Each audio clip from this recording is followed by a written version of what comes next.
En la presencia del Señor con gratitud y alza tu voz con humildad. Esta es la primera de 3 lecciones en nuestra serie sobre el evangelismo personal, que tienen que ver las 3 lecciones con el antiguo pacto y ciertas doctrinas equivocadas que se practican en algunas religiones porque no entienden la diferencia entre el antiguo pacto y el nuevo pacto. Esta primera lección se llama ¿Debemos guardar el sábado? Esta lección está diseñada específicamente para el caso de estudiar con personas que guardan el séptimo día de reposo. Hay varias denominaciones que practican esto, comenzando con la Iglesia Adventista del Séptimo Día. Pero además de ella, hay varias diferentes sectas que insisten que debemos guardar el séptimo día de reposo, así como todos los 10 mandamientos. Esta lección es la que se puede usar, la que yo trato de usar cuando estoy estudiando con una persona que piensa que se debe guardar el sábado. Hay otros textos que se podrían usar. Muchos de ellos se verán en otras lecciones. Pero esta lección llega al grano. Muchos de los argumentos que a veces presentamos cuando estamos estudiando con personas que creen que se debe guardar el sábado son textos que para ellos no son conclusivos. Son textos que ellos han torcido y han cambiado debido a su concepto de la ley ritual y la ley moral, porque ellos han hecho esta distinción. Pero vamos a tratar en esta lección de llegar al grano sobre el sábado y usar textos que no pueden ser malentendidos, textos que son conclusivos y que llegan directamente al grano sobre este problema del sábado. Así que ahora comenzamos esta primera lección, así como si estuviera enseñando a una persona que cree que se debe guardar el sábado. A propósito, cuando usted va a estudiar con estas personas, no olvide que su actitud es muy importante, que debe ser humilde, que no debe tratar de imponer en ellos su voluntad, que debe hablar con mucho amor y paciencia, entendiendo que ellos sinceramente creen que el que no guarda el día de reposo, el séptimo, que estas personas están condenadas. Y ellos creen que esto es negar la ley de Dios. Así que debemos tener mucha paciencia, pero al mismo tiempo debemos insistir en que observen los textos a mano, que no se vayan corriendo por otros lados. En otra lección vamos a ver algunos de los argumentos que ellos presentan y cómo contestar estos argumentos, pero es muy importante cuando usted se va a sentar a estudiar con ellos, insistir que ellos escuchen primero y que contesten también las preguntas específicas que les hacemos sobre estos textos bíblicos. Hay que insistir un poco para evitar que estas personas se confundan y que se nos vayan por otro lado con la enseñanza. Debemos guardar el sábado. Esta doctrina sobre el sábado puede ser muy peligrosa. En Gálatas capítulo 3, versículos 10 al 12, el apóstol Pablo dice esto acerca de la ley. Porque todos los que dependen de las obras de la ley están bajo maldición.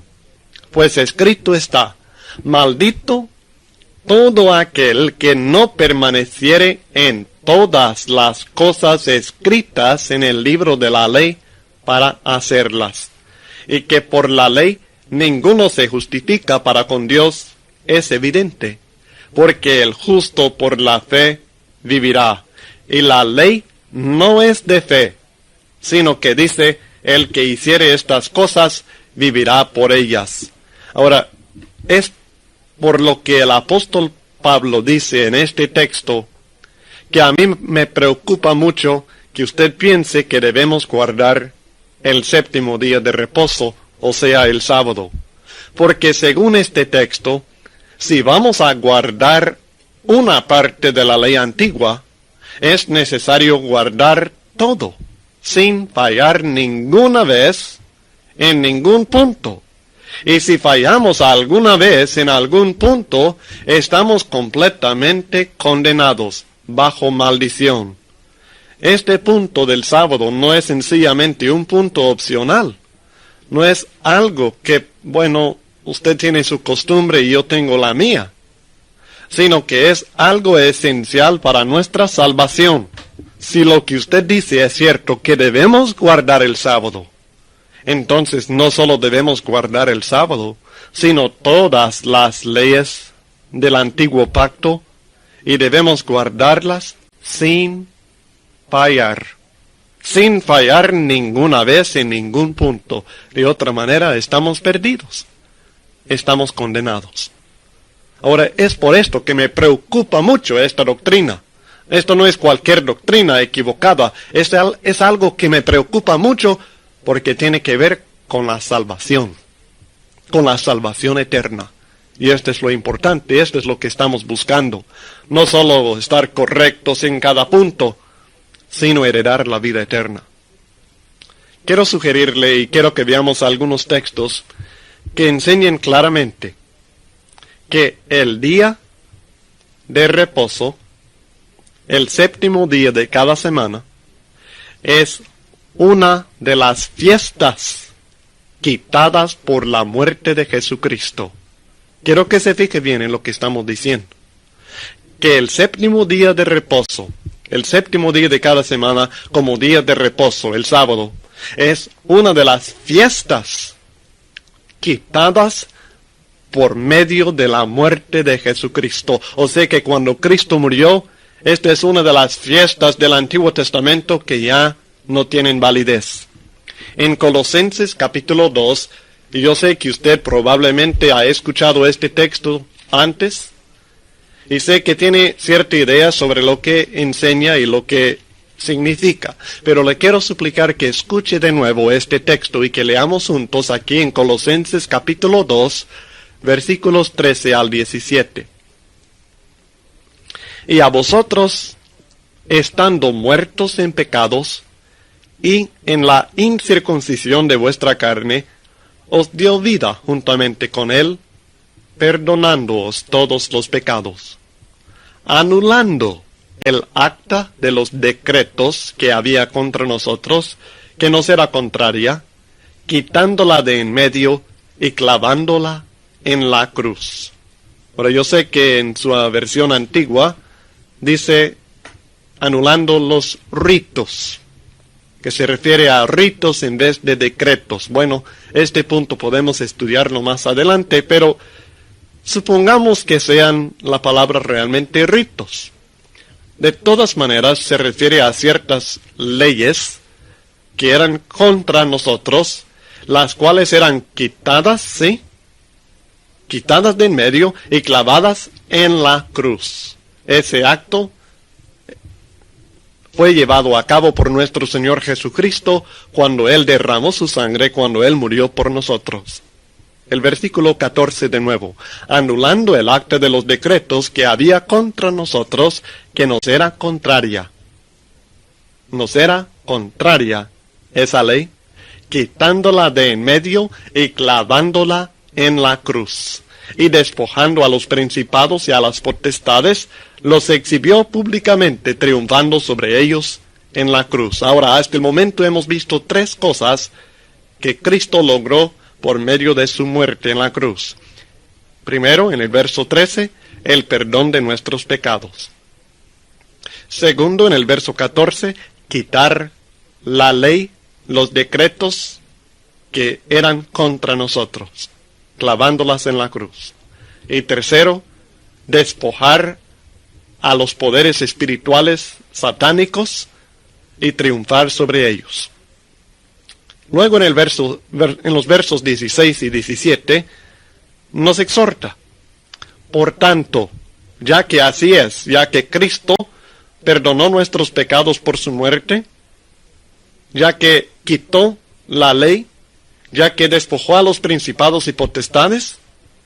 Por tanto, nadie os juzgue en comida, o en bebida, o en cuanto a días de fiesta, luna nueva, o días de reposo, todo lo cual es sombra de lo que ha de venir, pero el cuerpo es de Cristo. Ahora aquí dice claramente que no debemos ser juzgados, por tanto no debemos ser condenados, ni debemos juzgar ni condenar a otra persona en cuanto a leyes que tienen que ver con comida, bebida, días de fiesta, luna nueva o días de reposo. Ahora los judíos en el Antiguo Testamento tenían ciertas leyes en cuanto a las comidas que les eran prohibidas. En el Nuevo Testamento no las encontramos. Tenían también en cuanto a ciertas bebidas. También había días de fiesta que eran necesarias. Lunas nuevas, las fiestas de cada mes, de cada luna nueva. Y días de reposo. Había varios días de reposo, como usted bien sabe. No solamente el séptimo día de cada semana, sino varios. Y aquí habla de los días de reposo. Entiendo que incluye al séptimo día de cada semana, pero lo que yo entiendo realmente no es importante. Veremos lo que Dios dice. De todas maneras, todas estas cosas, todas estas fiestas de luna nueva, días de reposo y varias fiestas que ellos tenían, todo esto dice que es sombra de lo que ha de venir, que no es la realidad, sino que era un tipo, algo simbólico, algo que no es lo verdadero, pero el cuerpo es de Cristo, y todo aquello ahora no tiene vigencia para nosotros. Ahora yo sé que usted entiende que esto es la ley ritual a que se refiere. Bien, tomemos en cuenta como si fuera la ley ritual, las fiestas. Ahora veamos estas fiestas. Hay un capítulo en el Antiguo Testamento que habla de estas fiestas solemnes. Y es Levítico capítulo 23. ¿Quiere buscar por favor conmigo el capítulo 23 del libro de Levítico en el Antiguo Testamento? Génesis, Éxodo, Levítico. Tercer libro del Antiguo Testamento. Levítico capítulo 23 y vamos a leer juntos lo que la Biblia dice en este capítulo de Levítico, porque en este capítulo tenemos las fiestas solemnes de la ley antigua, la ley ritual, por decirlo así, aceptando su propia definición, que hay ley ritual y ley moral. Veremos esto acerca de los ritos, las fiestas, las ceremonias de la ley. Este capítulo nos presenta las fiestas solemnes de los judíos bajo el antiguo pacto. Así dice el subtítulo y así dice el texto. Leamos. Habló Jehová a Moisés diciendo: habla a los hijos de Israel y diles: las fiestas solemnes de Jehová, las cuales proclamaréis como santas convocaciones, serán estas. Nos va a dar la lista de las fiestas solemnes, las cuales serían proclamadas como santas convocaciones. Estas convocaciones, estas ceremonias, estas leyes ceremoniales, estas leyes rituales, estas fiestas solemnes del pueblo de Israel bajo el antiguo pacto son las siguientes. Verso 3. 6 días se trabajará, mas el séptimo día será de reposo. Santa convocación, ningún trabajo haréis. Día de reposo es de Jehová, en donde quiera que habitéis. Ahora, enfoquemos por un momento este verso. Esto aquí claramente está hablando del día de reposo, que es el séptimo día de cada semana. Vamos a ver en este capítulo otros días de reposo. Vamos a ver varios días de reposo. Varios reposos que Dios mandó en estas fiestas solemnes. Pero el primer día de reposo que se menciona aquí en este texto, la primera fiesta solemne que se menciona, es el séptimo día de cada semana. No hay duda que a esto se refiere el versículo 3. 6 días se trabajará. 1, 2, 3, 4, 5, 6 de cada semana. Mas el séptimo día, el sábado de cada semana, será de reposo. Aquí está hablando del reposo semanal. Del sábado de cada semana. Del séptimo día de cada semana, día de reposo. Versículo 4. Sigamos con la lista. Estas son las fiestas solemnes de Jehová, las convocaciones santas a las cuales convocaréis en sus tiempos. O sea, de vez en cuando. En el mes primero, a los 14 del mes, entre las 2 tardes, Pascua es de Jehová. Aquí tenemos la fiesta de la Pascua y el mes judío en el cual se celebraba esta fiesta de la Pascua, que era una celebración de cuando ellos salieron de la tierra de Egipto, cuando aquel cordero fue matado y se puso la sangre del cordero en los postes de las casas de los judíos para que al venir la muerte, que no vendría la muerte a los hijos de los israelitas. Y así fue en aquella noche de la Pascua que ellos se salvaron mientras los primogénitos de los egipcios en toda la tierra de Egipto murieron en aquella noche. Y ellos celebraban aquello por la Pascua, la segunda fiesta. En el versículo 6 habla de otra que está íntimamente relacionada con la Pascua. Y a los 15 días de este mes es la fiesta solemne de los panes sin levadura. El 14, la Pascua. Del 15 en adelante, los panes sin levadura. A Jehová, 7 días comeréis panes sin levadura. El primer día tendréis santa convocación, ningún trabajo de siervos haréis. O sea que otra vez sería un reposo. Y ofreceréis a Jehová 7 días ofrenda encendida. El séptimo día será santa convocación, ningún trabajo de siervo haréis. Otro día de reposo.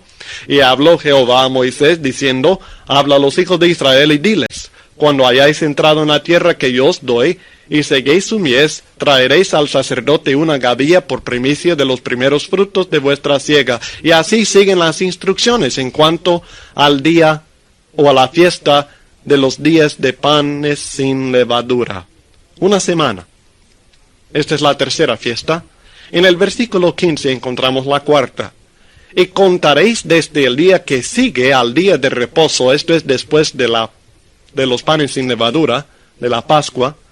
Contaréis desde el día que sigue al día de reposo, desde el día en que ofrecisteis la gavilla de la ofrenda mecida, 7 semanas cumplidas serán. 7 semanas, 49 días. Hasta el día siguiente del séptimo día de reposo contaréis 50 días. Entonces ofreceréis el nuevo grano a Jehová.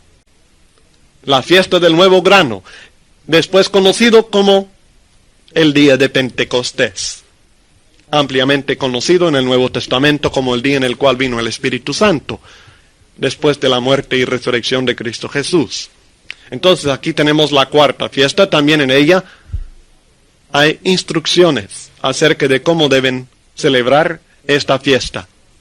El verso 24 introduce de nuevo otra fiesta. Habla a los hijos de Israel y diles, en el mes séptimo, al primero del mes tendréis día de reposo, otro día de reposo, una conmemoración al son de trompetas y una santa convocación. Esta es la fiesta de las trompetas, que también incluía un día de reposo. Luego en el verso 27, a los 10 días de este mes séptimo será el día de expiación. Tendréis santa convocación y afligiréis vuestras almas y ofreceréis ofrenda encendida a Jehová. Ningún trabajo haréis en este día, porque es día de expiación para reconciliaros delante de Jehová vuestro Dios. Otra de las fiestas que también era día de reposo. Versículo 34. Tenemos hasta el momento 6. Tenemos el séptimo día de cada semana, la Pascua, los panes sin levadura, el Pentecostés, las trompetas, el día de expiación. Y luego en el verso 34, habla a los hijos de Israel y diles, A los 15 días de este mes séptimo será la fiesta solemne de los tabernáculos a Jehová por 7 días. El primer día habrá santa convocación, ningún trabajo de siervos haréis. Y sigue con las ofrendas que deben hacer mientras habitaban ellos en los tabernáculos que habían construido para recordar su tiempo cuando estaban en el desierto vagando. Ahora aquí tenemos 7 fiestas. Esta es la séptima. En todas hay días de reposo. Hay mandamientos de ciertas cosas que deben hacer, de ciertos, en algunos casos, sacrificios que deben ofrecer. En otros casos no hay sacrificios. Son las 7 fiestas. Ahora, tengamos en mente que el apóstol Pablo dijo en Colosenses capítulo 2, como leímos ya, que no debemos ser juzgados en cuanto a días festivos. Que no debemos ser juzgados en cuanto a estas fiestas, en cuanto a días de fiesta, luna nueva o días de reposo, todo lo cual es sombra de lo que ha de venir, pero el cuerpo es de Cristo, que esto fue quitado por Cristo cuando Él murió en el Calvario, que esto es algo que Él logró cuando estableció el nuevo pacto en su sangre. Ahora, fíjese bien por favor. ¿Cuál es la primera fiesta solemne mencionada en este capítulo? De estas fiestas que fueron clavadas en la cruz del Calvario, de estas fiestas por las cuales no debemos ser juzgados, de estas fiestas que son nada más sombra y que no son la realidad del caso. ¿Cuál es la primera según el texto bíblico? Mire por favor en Levítico 23, versos 2 y 3. Habla a los hijos de Israel y diles: las fiestas solemnes de Jehová, las cuales proclamaréis como santas convocaciones, serán estas. ¿Cuáles son? Primero, 6 días se trabajará, mas el séptimo día será de reposo. Santa convocación.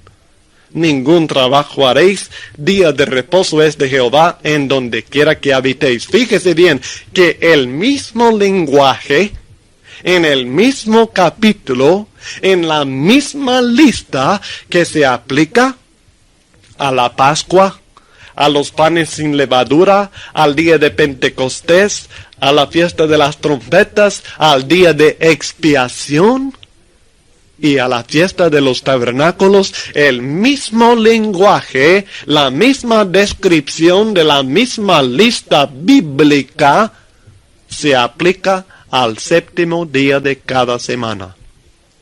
¿Qué es el séptimo día de cada semana? Es una fiesta solemne. Es una santa convocación. Es un reposo dedicado a Jehová. Exactamente como también la fiesta, el primer día de la fiesta de los panes sin levadura, el séptimo día de la fiesta de los panes sin levadura y otras de estas fiestas que ya hemos leído. Es el mismo lenguaje. Todos son fiestas solemnes, son santas convocaciones. Ningún trabajo haréis. No hay ninguna diferencia. La primera fiesta solemne establecida en la ley según este texto era la del séptimo día de cada semana. Y es igual a las fiestas de la Pascua, panes sin levadura, Pentecostés, las trompetas y las demás. Es una de 7 fiestas solemnes, una de las ceremonias o ritos quitados por Cristo en su muerte. No tiene nada que ver con la moralidad el día de reposo. No tiene nada que ver con la moralidad el día de reposo. El día de reposo no era una ley moral, sino que era una ley ritual, una ley ceremonial. Y al no guardar el séptimo día de reposo no estamos practicando la inmoralidad, sino que estamos reconociendo que aquello no fue nada más que una sombra, que un símbolo. ¿Sabe por qué? ¿Sabe por qué Dios estableció un día de reposo en cada semana? ¿Sabe por qué? Posiblemente se está pensando, bueno, porque Él reposó. No. La Biblia dice que Él escogió el séptimo día, porque Él reposó en el séptimo día después de su creación. Pero ¿por qué estableció Dios un día de reposo en cada semana? La Biblia nos explica en Deuteronomio capítulo 5, versículos 12 al 15. Y en este texto del Antiguo Testamento también vamos a ver claramente el propósito de tener un día de reposo en cada semana. Fíjese bien, Deuteronomio 5, versos 12 al 15. Esta es la lista de los 10 mandamientos. Esto es cuando Moisés estaba volviendo a repetir la ley que habían recibido allá en el monte, para que ellos recuerden antes de entrar en la tierra prometida sus compromisos con Jehová Dios. Guardarás el día de reposo para santificarlo, como Jehová tu Dios te ha mandado. 6 días trabajarás y harás toda tu obra, mas el séptimo día es reposo a Jehová tu Dios. Ninguna obra harás tú, ni tu hijo, ni tu hija, ni tu siervo, ni tu sierva, ni tu buey, ni tu asno, ni ningún animal tuyo, ni el extranjero que está dentro de tus puertas, para que descanse tu siervo y tu sierva como tú. Ahora fíjese en el verso 15. Acuérdate que fuiste siervo en tierra de Egipto, y que Jehová tu Dios te sacó de allá con mano fuerte y brazo extendido, por lo cual Jehová tu Dios te ha mandado que guardes el día de reposo. Ahora, fíjese bien en este verso 15. Lo voy a leer otra vez, porque este verso nos explica por qué Jehová Dios mandó guardar el día de reposo en cada semana. Acuérdate que fuiste siervo en tierra de Egipto, y que Jehová tu Dios te sacó de allá con mano fuerte y brazo extendido, por lo cual, favor de subrayar en su Biblia si no le ofende hacerlo. Yo tengo subrayado, al menos en mi Biblia, las palabras por lo cual, porque estas palabras me dicen por qué. Me están señalando atrás para entender lo que sigue después. Por lo cual, como resultado de esto, por esta razón, Jehová tu Dios te ha mandado que guardes el día de reposo. ¿Por qué razón Jehová tu Dios te ha mandado que guardes el día de reposo?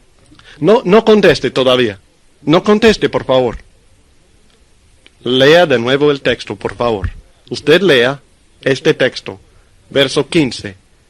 Quiero que tome su tiempo, que lo lea. No voy a hablar por un rato para que usted lea este texto, y cuando volvemos, espero que usted haya ya contestado, y seguiremos con esta explicación de Deuteronomio capítulo 5 y del propósito de Dios en establecer el día de reposo. Pero antes que usted escuche la explicación, quiero que usted vea con sus propios ojos y que conteste en su mente, si es posible, si está con un grupo, que contesten todos los del grupo para ver por qué. No lo que usted piensa, sino lo que dice este texto. Favor de examinar cuidadosamente el texto y contestar en esta base. Continuando nuestro estudio, debemos guardar el sábado en Deuteronomio capítulo 5, versículos 12 al 15. En el versículo 15, espero que usted ya haya contestado, haya estudiado bien este verso. Verá que la razón por la cual Jehová Dios mandó que guardaran el día de reposo era para que se acordaran que habían sido siervos en tierra de Egipto, y que Dios les había sacado con mano fuerte y brazo extendido. O sea, que ellos se acordaran de su esclavitud en Egipto, y que se acordaran que no fue por esfuerzo ni fuerza humana, sino que fue por esfuerzo de Dios y por el poder de Dios que ellos habían sido liberados de aquella esclavitud. La libertad fue por mano de Dios, por lo cual Por esta razón, Jehová tu Dios te ha mandado que guardes el día de reposo. El propósito de Dios en establecer un día de reposo en cada semana fue para que los israelitas recordaran que habían sido esclavos en Egipto y que Dios les había sacado con su poder, no con el poder de ellos. Ahora, creo que usted puede ver claramente que este mandamiento con este propósito no tiene ningún significado para el cristiano. No tiene ningún propósito. ¿Cuál propósito podría tener para nosotros, según este texto? ¿Hemos acaso sido esclavos en tierra de Egipto? No. Claro que hemos sido esclavos del pecado, pero esto ya es un símbolo. O sea que la esclavitud en Egipto sería simbólico de nuestra esclavitud en el pecado, del cual hemos sido librados por el poder de Dios. Pero entonces también el día de reposo sería un símbolo, una sombra. Y esto es exactamente lo que vimos en Colosenses capítulo 2, versículos 17. Así como la Pascua era sombra, y esta sombra es cumplida en Cristo Jesús, también era sombra el séptimo día de cada semana como día de reposo. Era sombra nada más. Tenía un significado en las ceremonias, las fiestas del pueblo de Israel, en las cuales ellos conmemoraban diferentes eventos de su historia. En la Pascua conmemoraban aquella noche cuando Dios mató a los primogénitos. En la fiesta de los panes sin levadura conmemoraban su huida con prisa de Egipto. En la fiesta de los tabernáculos conmemoraban aquel tiempo cuando ellos estaban en el desierto, habitando también en tabernáculos. Y en la fiesta del séptimo día de cada semana, estaban recordando que habían sido esclavos en Egipto y que Dios les había librado, les había sacado de ahí con mano fuerte y brazo extendido. Todos eran fiestas de conmemoración, fiestas solemnes delante de Dios, sombras. Pero el reposo verdadero del cristiano también existe. En Hebreos capítulo 4, versículos 8 al 11, encontramos que el escritor inspirado hace referencia a este reposo que queda todavía para el pueblo de Dios bajo el nuevo pacto. ¿Cuál es este reposo? Fijémonos bien en Hebreos 4, versos 8 al 11. Sugiero realmente que usted estudie los capítulos 3 y 4 en su totalidad para entender esto, pero veamos versos 8 al 11 del capítulo 4 de Hebreos. Porque si Josué les hubiera dado el reposo, no hablaría después de otro día. Por tanto, queda un reposo para el pueblo de Dios, porque el que ha entrado en su reposo también ha reposado de sus obras, como Dios de las suyas. Procuremos pues entrar en aquel reposo para que ninguno caiga en semejante ejemplo de desobediencia.